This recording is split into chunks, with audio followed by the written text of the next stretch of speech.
Hi there, everyone. My name is Beth Green, otherwise known as Granny Rocks, and I am the host of Building the World We Want. And tonight I'm talking to Christine Benton, awesome gardener. And our topic is, did you see it? Forget cynicism, how a community garden is pointing the way to revolution. And this show is really about overcoming cynicism, skepticism, defeatism, and all of that stuff by talking about some of the revolutionary things that are happening in our world. So, the first thing I would like to I'm going to have Christine introduce herself in a few minutes, but first I want to sort of lay some groundwork of ideas. Um, I think, and of course, I have no evidence for this, but this is my observation that no revolution happens without an inner revolution just preceding it. So when you think about like women busting out from their roles in society and changing society in so many ways, it started with women saying, I've had it. I've had enough. I want independence. I want money. I don't want to be under my husband's thumb. So there was an inner revolution in the women who had been saying, "Okay, it's okay. It's okay. It's cool. Well, this isn't okay. I'm not putting up with this anymore." And then with that inner revolution, an outer revolution took place.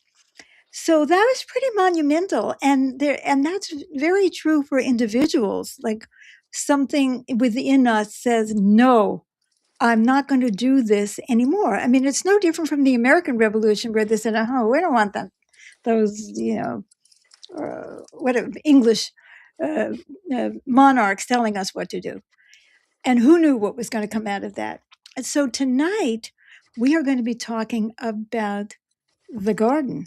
It's actually a community micro farm, and Christine will explain this. And this is I want Christine to talk about the inner revolution and how it is connecting up to the outer revolution, building the world we want. And trust me, there are things happening in our world today, and we should not be discouraged at all. So I just dumped this on Christine, so now she knows what I'm asking her to talk about. And I'd love to introduce you to my lovely guest, Christine Benton. Christine, take it away. Hi. Would you Hi, introduce everyone. yourself? Yeah, so I'm Christine. I live in San Diego. I work full time in public relations, but I have a very active and creative, fulfilling beyond work with family and, of course, this micro farm. So, my many hobbies. And so, I guess to answer your question, I just took notes down of an inner revolution preceding an outer revolution. So, I would And by say the in the way, Todd said, "Hi, Beth and Christine, looking forward to this." Todd is my husband, so That's all thank you, right. honey, That's right. He's still a for fan. the support. Yep, I That's love right. it. Yeah. Um, I think like the past year and a half or so, I went through a lot of transition.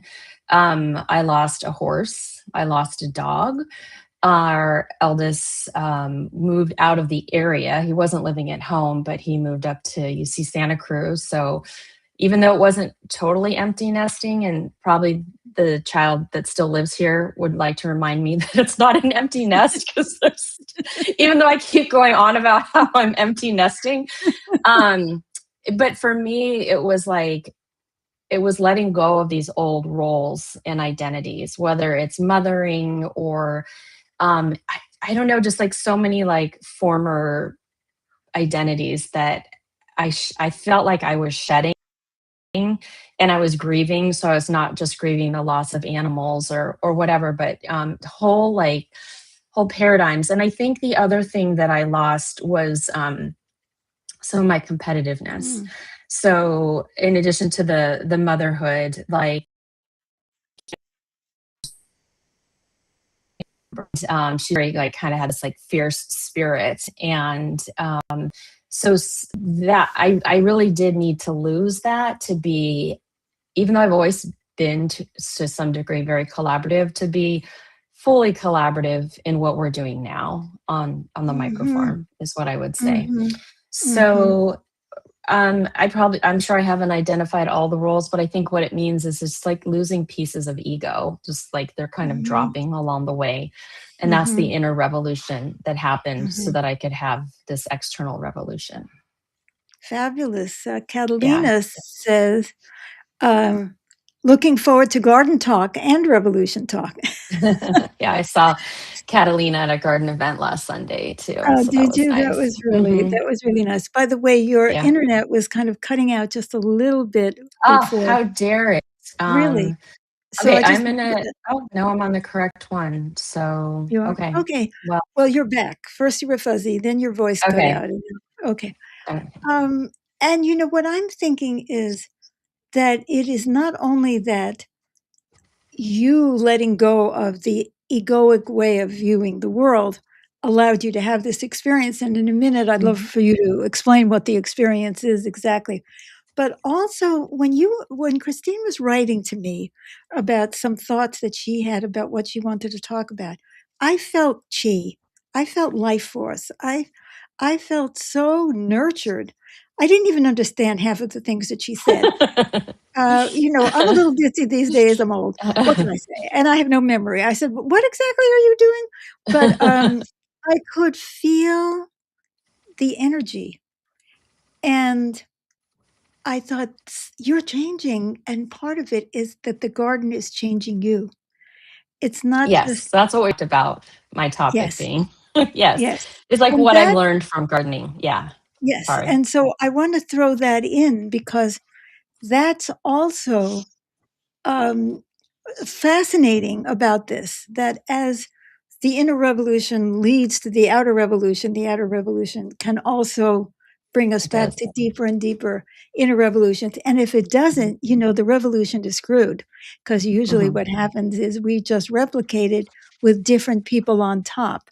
And, Mhm. we've all seen this like, oh, women are going to climb the ladder of success so that they can be as bad as their male counterparts were. Mhm. And Yeah. not to say that men are worse, but that was just, the Mhm. situation. So tell us exactly what this micro farm is. Well, it's an old horse pasture is exactly what it is. And my neighbor who owns it asked if I could, plant some things because she had done gardening and to various degrees of success. A lot of it would get eaten, by squirrels and gophers and things that happen, or Is it just in it that was too very spot? Is it in the not in same that spot? spot. It was not in Okay. the same spot, and that's part of it. Like, Okay. she thought about it, where if I was going to help with this, where it would be. And initially, there was like a smaller horse corral, and then there was this big pasture. And I said, well, why don't we just do the corral? Because that's like you could still get like 40 tomato plants plus numbers, everything in there, right? It's plenty of space. She's like, let's just prep pasture too. Um, so anyways, we started growing a lot. Part of the reason things started growing so well is because our old horse pastures. So that's a whole thing I learned that gardening taught me is regenerative farming. Mm, And I want to talk about, that's one of the things I want to talk about is like the more you get into it, the more you realize you can't really control nature. You kind of have to partner with mm, it. And like we mm, keep trying to mm, control nature and we keep mm, messing things up. So this is mm. definitely something I want to explain a little bit. But Please anyways, so do. I did a little bit of growing in that area too. We had so much. And then when the Is it the horse manure that created, is that what you're saying? mhm. It's Okay. horse, yeah, yeah. It's I Okay, I just just scooped wanted clarification. rows of like dirt and horse manure, and sometimes they put down like shavings or stuff to absorb like wetness, Mhm. and so just to get tech. Oh, no. Ah, okay. Do you know that Sorry. you got cut off the air? Yeah, I do. It's told me I did, and this like never happens. So this must be Of a really course. juicy topic It because is. like It's a I great am topic, on I'm on video conference for work all day, every day and with this no never happened. problems. Mm-mm, Well, could it no. be that 7 people in your household, and I know there aren't 7, Mhm. are watching at the same time, and are they No, no? because we put them all on a different Oh. internet. We have 2 Oh, well. internets. Yeah. Oh, well, the gremlins are out So tonight. it's the gremlins. So, anyways, horse manure has nitrogen, and shavings and other things like that have carbon, and you put it together, and it's the perfect recipe for compost. But I'm getting more into gardening on that. But so, anyways, when the government shut down, people are losing their access to food benefits. It's like, well, we could probably just produce extra and give it to people. I don't want to make this into a business. I work in business all day. And I talked to other people about it, and they love that idea. And these are people that already have their own gardens and mini farms or whatever that they're working on. And so people started showing up. And so this will be our first year to really produce, a ton of excess. But like one of the people is a friend, she is a gardening and culinary teacher for 2 elementary schools. So Hmm. we'll be giving some of the food there and flowers too. We'll have extra flowers, and Bringing some of the kids to see what you're doing? well, they have their own farm, their Oh, own garden at the school too. But oh, if they could, I would love to have them come out. But so it's just that it's that vision, I think, that has drawn people in. And it's not a vision like I know there are community farms and everything where it's more like a commune, but I think that has like its own culture that may or may not have its own ego to it. Like we're a little hippie thing going on, and mm, I mean maybe not, but this is just all different people. There's not like an identity to it. It's just all kind of coming, contributing, giving, and you get a lot out of it too. And we send people home with produce and stuff too. So what can I go into control? I know you wanted me to talk about that. absolutely. Go for Yeah. it. Okay. So about the time I started gardening, I saw this PBS documentary, and it was about salmon, the big rivers in the Pacific Northwest that have salmon. And I guess they put this dam in. And what that did is the salmon couldn't then like get upstream, right? Because they have to go upstream to repopulate. So they've said, we're going to fix this. We're going to create hatcheries and fish ladders. So there's like the dam here, but there's a ladder here for the fish to go up so they can swim upstream. Still not enough fish, so we're going to hatch them ourselves, right? Many of the fish died from exhaustion or like temperature changes in the reservoir water. And so Mm. it didn't work, right? So then they started putting fish in like trucks and barges. So they would put fish like in a truck with water in it, and they would drive the fish up to the top or just up the river. And I'm not kidding. This is documented. This literally happened, right? And of course, that Well, at was least they were well-intentioned. they were well intentioned. But it was expensive and also stressful for the fish who died. Yeah, So fish yeah. still aren't. So then what they did, then another thing that happened is that these dams, since the fish can't like get up, they're all like concentrated at the bottom of the dam. So then the birds figure it out, and all these birds start coming in and start preying on the fish. There's so many birds, it's a nuisance. So then they had to hire people to shoot the birds because there was an overpopulation of birds. I know. So what they finally did was they just opened up the Yeah. dam. Yeah. So this was a really good thing for me to see at the beginning of my gardening journey. And I didn't like relate it right away, but like we think we're fixing something and we're just creating all these problems and making a big mess versus kind of like observing, thinking long term, thinking things through.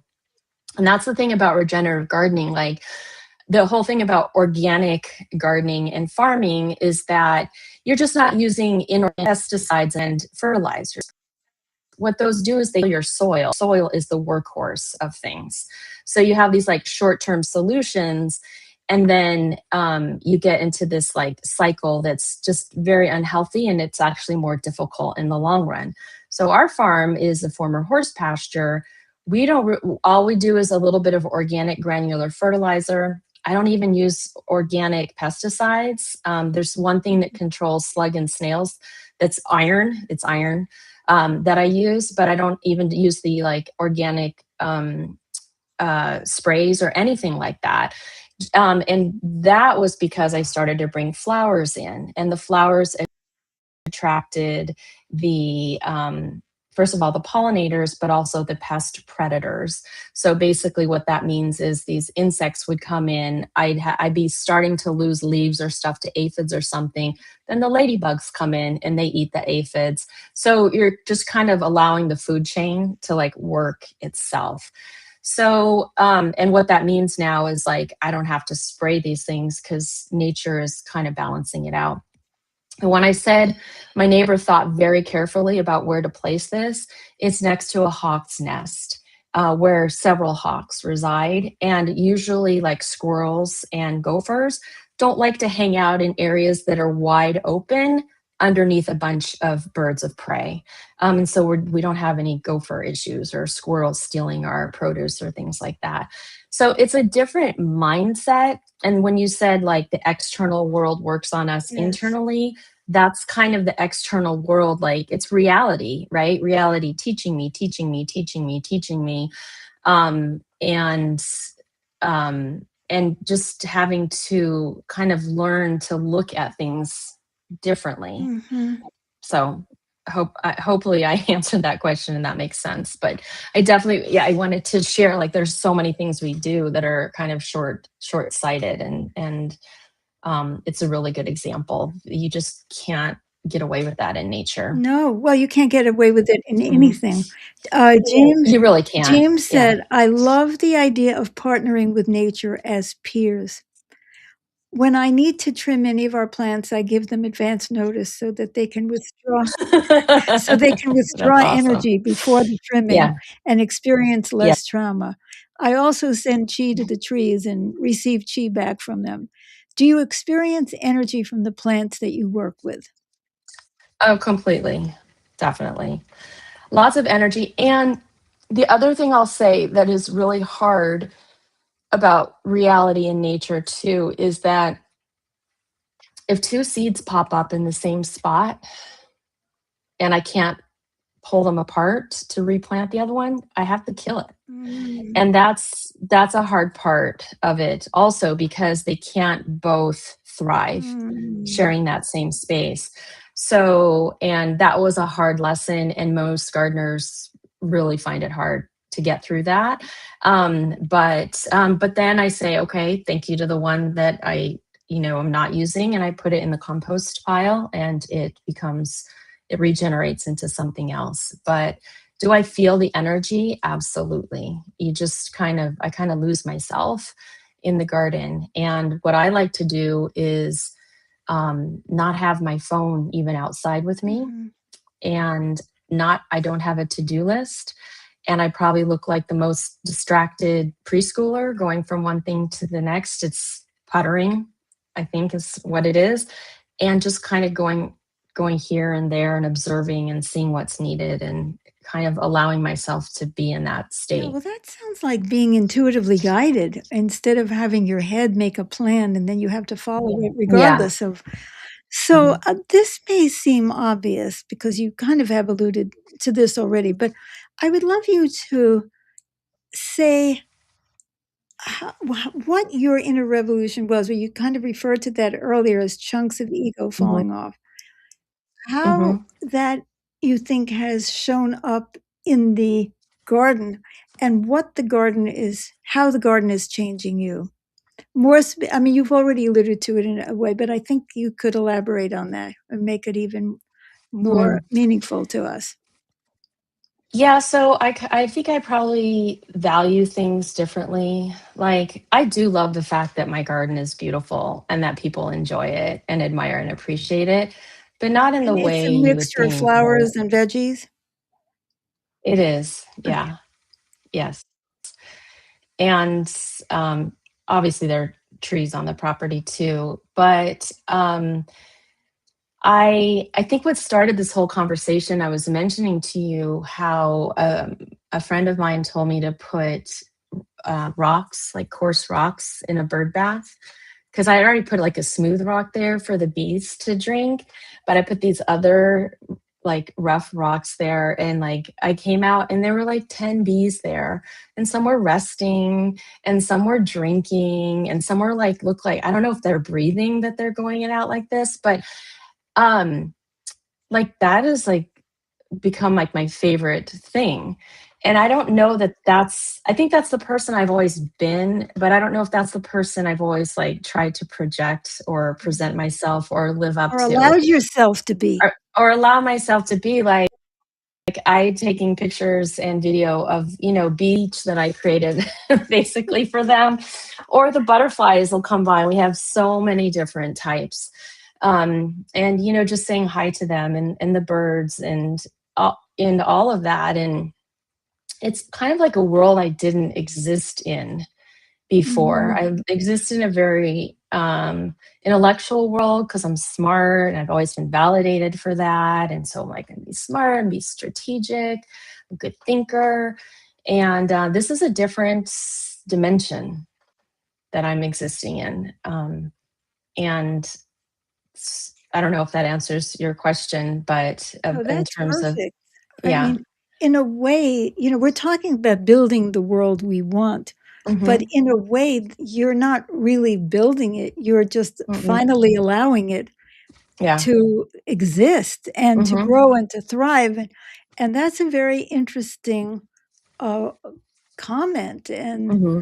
um, because, and as James was talking about being peers, being just totally co-creative instead of being mentally driven, opinionated, trying to Hmm. prove something. Hmm.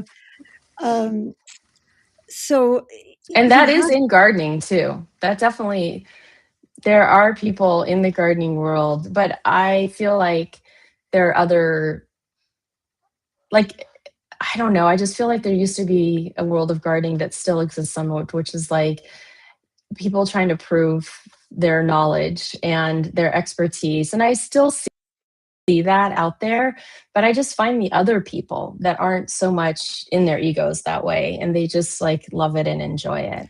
well, and probably they're attracted to what you guys are doing Yeah. because that's more their nature. But Yes. once they get there, they get reinforced. You are Hmm. allowed to be this way. You are Yes. allowed to think this way. Yeah. This is okay rather than, Hmm. oh no, you can't be this way. You're supposed to be that way. You're Hmm. supposed to be out there making money or trying to have influence or having a YouTube channel that has 5 million likes or viewers, Hmm. um, which I wouldn't mind, but I'm not going to Hmm. do anything to make that happen. You know what I'm saying? So that it's really become so reciprocal. And this is what I find so extraordinary about this is how much, because I think we tend to think of revolution as something that we do, Hmm. and rather than something that we experience. Hmm. And uh, that the more we're doing it, the less we're doing it, the less we're actually having that Yeah. experience, that revolutionary experience. And then we're sort of stuck with all this responsibility to make the better world. They'll say, okay, you ran for office talking about this and this, and now prove it, Hmm. produce. Yeah. Are you going to come through for the people? Are you going to lower the prices in New York City? And I'm not objecting to that, but I'm just Yeah. talking about I'm feeling the relaxation of what you're experiencing, these other people Mhm. are experiencing. Do you think that others in this group, which is, I guess, very liquid, um, There's probably a are core set of like six people that almost that six, have seven, to six take to eight responsibility show up. Yeah, that regularly? a lot. Are We just they delete. We yeah. are are they aware? Do you think of the kinds of things that you and I are talking about tonight, and the interchanges. And I do want tonight, before we go, I want you to talk about how you think this relates to societal revolution. So I'm Mhm. just Yeah, I wanted to telling talk you. about that in your show from last week. I don't know if they would have the same language or terms that we use, but they are discerning about energy. They do notice things like that. They notice people and the kinds of people and the movement. They do see this. They like being part of helping to support other growers as well. And they often express appreciation. They express appreciation for the group, for the land. Um, so I do think there is some awareness, even though they might not be like into, I don't know, like, personal transformation. But they know who their people are, as what I would say, and they're aware of that and of what they're attracted to. I wonder how they would react to this show if you share it with them. I'll share it and we'll see. Yeah. Um, Yes. So, the yes, the broader question of how this yes. relates to. So last week was about the dark side, and I guess the idea was like, don't I was talking about fight the our dark. show last week. Yeah, the don't fight the dark side with the dark side, or don't, like, people go low, you go high, or whatever. Like, don't get down there and like just out, like, cynicism everyone and out blame and demean everybody, right? Like that just, even though, I don't know, I watch Saturday Night Live and sometimes it's just really funny. But um when I was watching that, I felt like it's not even like I was like, I'm not going to go down there anymore. I just felt like, you know what? I just put my blinker on, I changed lanes. It just felt like I just went into a different lane, and it wasn't even like a, I don't I don't even know how to explain it. It's like a different dimension almost, but you just like, Yes. I'm over here now. And here I am.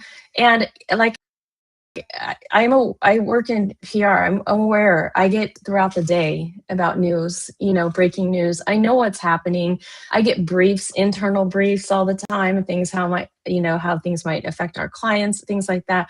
I'm aware of it, and I definitely have political views, and and express them. But at the same time, I'm over here, guys. Like, I'm just like digging in the dirt and pulling weeds, and um so you were saying, how does that apply, to a broader revolution? I don't know if everyone can find their people and find their thing that is so nourishing and nurturing to them. And Mhm. you can be aware. And, Todd is our protest marcher in the family, and I've gone to protests before. But, so we can do that because we do need to be heard. But like, like, we don't have to kill ourselves getting angry over everything, and we can, I don't know, just finding this thing I love, and people showing up and enjoying it, and being enriched and being nurtured, and allowing myself to be nurtured in that way. You know, nurturing yourself and others, because this is very mutually supportive. I mean, you're going to Hmm. give away the food, and Hmm. people are not thinking about, well, profit. It's Hmm. not, that's not the Yeah. focus. But focusing on nurturing and mutual support is absolutely, what is the word I'm looking for? It is, what is the word that, oh God, it's revolutionary. Uh, it's, it's really hitting our society at the core. Hmm. It is challenging. That's what I mean, but I can't Yes. think of the word for whatever Yeah, reason. I hear what It you're it saying. it's Yeah. it's challenging our society at its very core, because our Mhm. society says, "You exist in order to make money Mhm. for yourself and for Mhm. whoever is hiring you, and this is the value." And you talked earlier about values. I mean, that is the truth. So it's, something that just is if more and more people did what you're talking about, started to say, no, I'm going to nurture myself. I'm not going to go off and bomb Iran. I think I'm going to go read a book or go Mhm. play with my children or Or take a you walk. might go to Iran and find some really cool Persian cucumber seeds. You know Right, what I mean? exactly, Like that's exactly. what people in the growing community are doing. They're just like, oh, that's an amazing cucumber that you're growing. I want to grow that too. Um, so yes. So you're talking nurturing. There's something else that came to mind that just flew out of my head. Well, What else were isn't you it funny saying? that here everything is flying? My head is Yeah. emptying also. But Yes. I think that, one of the things that we talk about on this channel is meeting the needs of people in the earth. And Mhm. you're Oh, I know doing what I was that. going to say. Okay, and you're doing that, and you're Yeah. proving that you can meet the needs of people and the earth at the Mhm. same time. Mhm. No, no, no, you have to pollute the water. You have to pollute, we have to cause cancer in everybody. Let's have more coal. Um, and by just doing that, we're creating a parallel universe that I have to live here because that's where my body still lives in 2026. I can't believe it's 2026. And I have to still deal with money because I live in the money economy. But I don't live there. I live in a universe of nurturing myself, nurturing others, being mutually supportive, and it completely undermines everything that we're taught and everything that keeps us enthralled because people are so darned afraid to step outside the box that they're going to lose everything and that they won't survive. We have a message from Todd.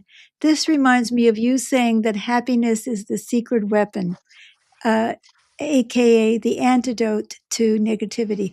It's the secret weapon against the ego, is what I said happiness was, because when we're happy, we're not driven to prove ourselves anymore. We're not easily manipulated. So, did your thought come back? Yeah. We're saying about stepping outside of, I think what I initially was writing to you, I said I grew up in the 80s. And the whole Mhm. saying then was like, you can never be too rich or too thin, right? And I Yeah. think that still kind of exists in our society. Like, Oh, absolutely. I mean, like, you have to be like this, this certain way. Like, you can never have too much money. That's definitely still out there, or too thin, definitely.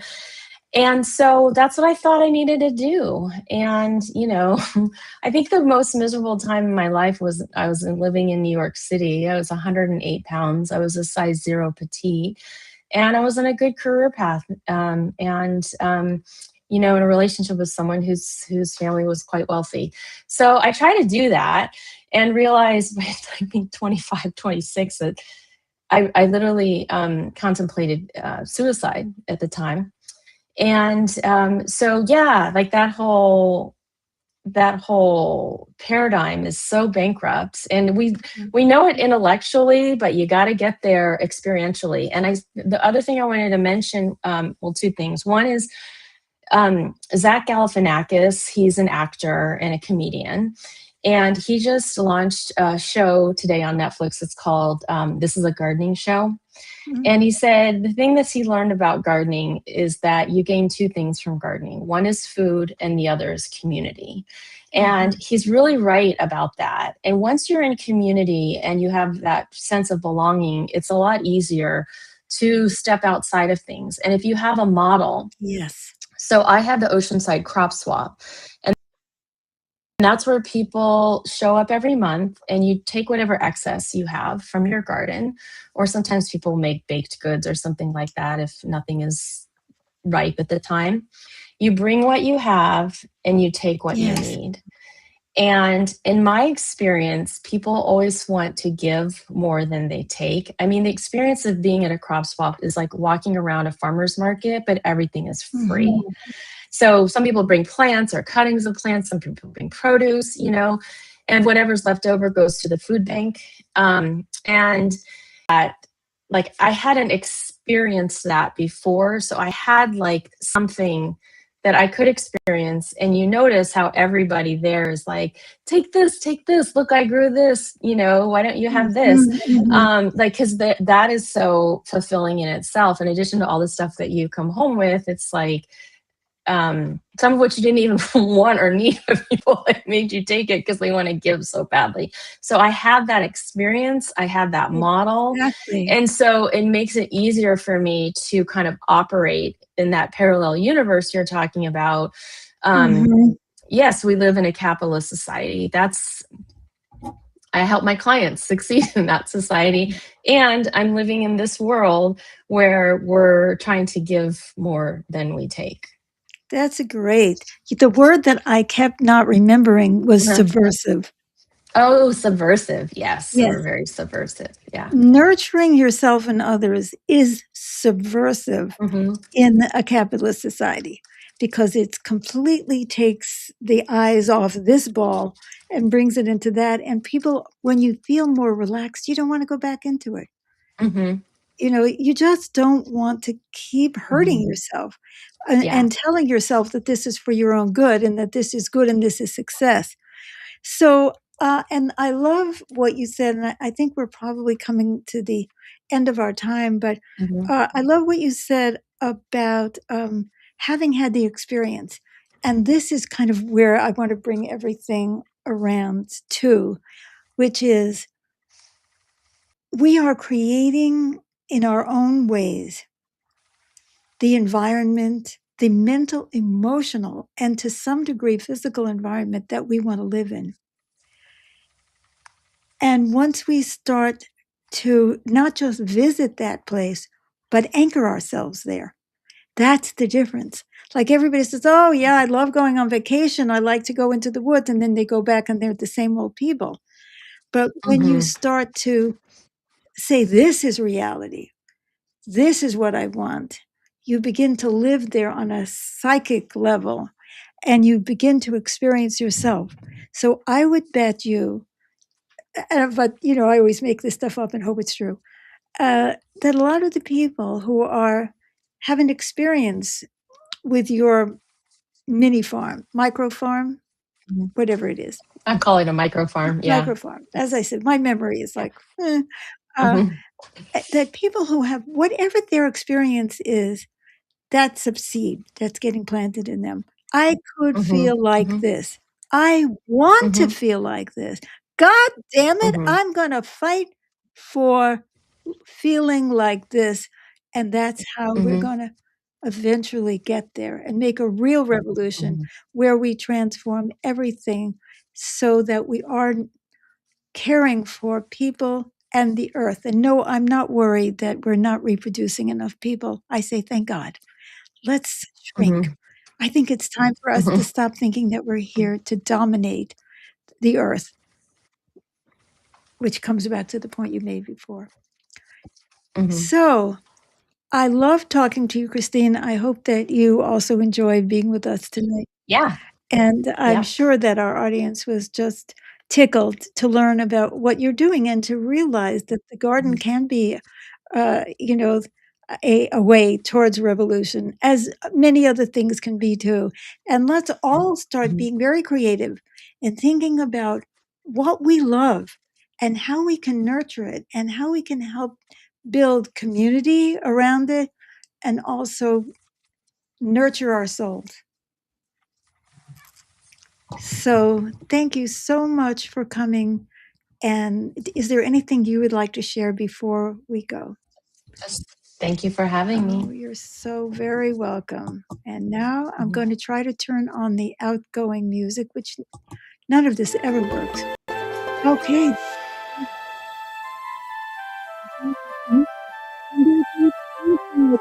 6:30 p.m. Pacific time.